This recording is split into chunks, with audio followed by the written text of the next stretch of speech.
I got my first calf in 1950 when I started high school.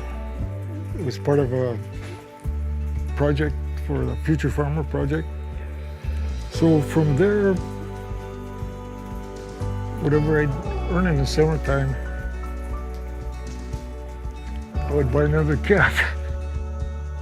1971, we came back down to Waimea because we got involved in a little bit more in the cattle industry, putting cattle together for shipments to the mainland on an airplane. Things has come along to, it's almost like the door was opening. There was some sunlight coming in. And go back to purchasing our cattle on this island at the scale. We just haven't had that opportunity. The old timers said we used to have more ryegrass, we used to have more clovers, and we're seeing this in many ways we really didn't expect to. We're able to rest areas longer.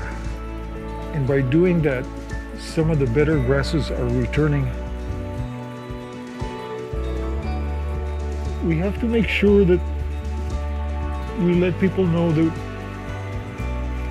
to do the best job with the environment, with our cattle, that's the only way we're going to be successful, is by doing things properly.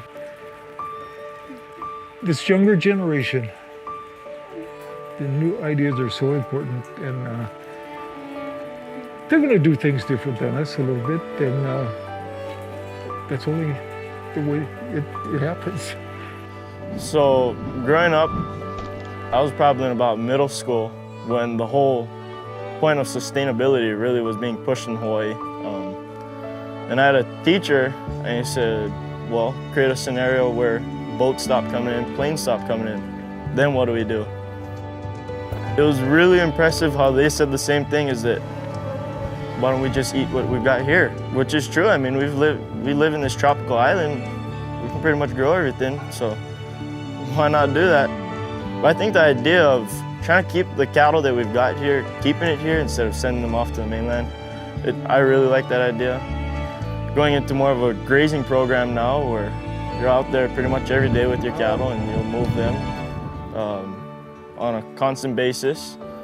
It'll help grass grow a lot better, help your cattle gain a lot more weight, and just all of those kinds of things, being a lot more quiet when you work around cattle instead of this hooting and hollering and running them all around the place, try and be quiet and just go slow with them. And I think that being able to say that you provided some beef for this island that's staying here, it's not going off into the mainland, it's just makes you really proud. I mean, you get to say that something that you've raised is going to the people of Hawaii, and just makes you feel really good about it.